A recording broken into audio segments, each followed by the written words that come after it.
ദിലീപിനെ കോടതി വെറുതെ വിട്ടു. കോടതിയെ വെറുതെ വിട്ടതുകൊണ്ട് കോടതിയെപ്പറ്റി പഴി പറയുന്ന സോഷ്യൽ മീഡിയക്കാരോട് എനിക്ക് പറയാനുള്ളത്, നിങ്ങൾ സംഭവം കണ്ടിട്ടില്ല, കേസ് വായിച്ചിട്ടില്ല, കേസിന്റെ വാദം കേട്ടിട്ടില്ല, നിങ്ങൾക്ക് നിയമം അറിയില്ല.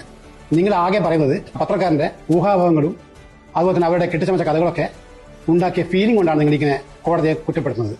അത് തെറ്റാണ്. ജഡ്ജി ഒരു ദിവസം രാവിലെ എഴുന്നേറ്റ് വന്നിട്ട് കോടതി വന്നിട്ട് ദിലീപിനെ വെറുതെ വിടുന്നു പറഞ്ഞല്ല.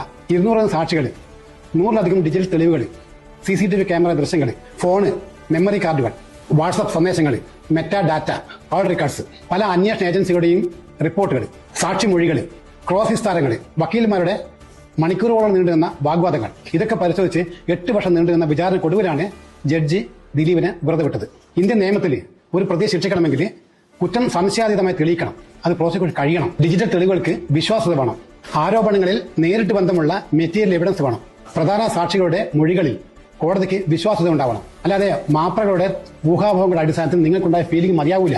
നിങ്ങൾ നീതിന്യായ വ്യവസ്ഥയെ ആക്രമിക്കുമ്പോൾ നിങ്ങൾ അതിനർത്ഥം ഇന്ത്യൻ ജനാധിപത്യത്തിന്റെ നട്ടലിനെയാണ് തകർക്കുന്നത്. സോഷ്യൽ മീഡിയയിലൂടെ നിങ്ങൾ ജഡ്ജിമാർ അവഹേളിക്കുന്നത് കണ്ടംപ്റ്റ് ഓഫ് കോർട്ടിന് തുല്യമാണ്. മാത്രമല്ല, നിങ്ങൾക്ക് നിയമജ്ഞാനം ഇല്ല എന്ന് മറ്റു ജനങ്ങളെ ബോധ്യപ്പെടുത്തും കൂടി ചെയ്യുന്നത്.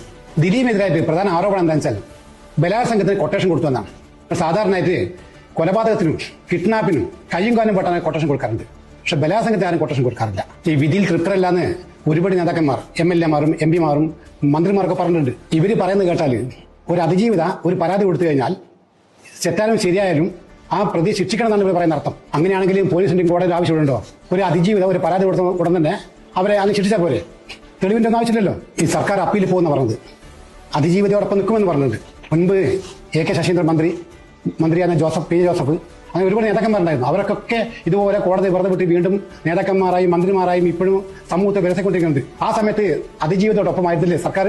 ദിലീപിനെ വെറുതെ വിട്ട് വിധിക്കോപ്പ് നിങ്ങൾക്ക് കൈ കിട്ടിയിട്ടില്ലെങ്കിൽ പോലും ഇത്രയും കാലം 35 പോലത്തെ വക്കീൽ പണിയുടെ എക്സ്പീരിയൻസ് പറയാം, ഹൈക്കോടതി പോയാലും ദിലീപിനെ ശിക്ഷിക്കാനാവില്ല. അതുകൊണ്ട് ദിലീപിനെതിരെ അപ്പീൽ കൊടുത്തതും പ്രയോജനമില്ല.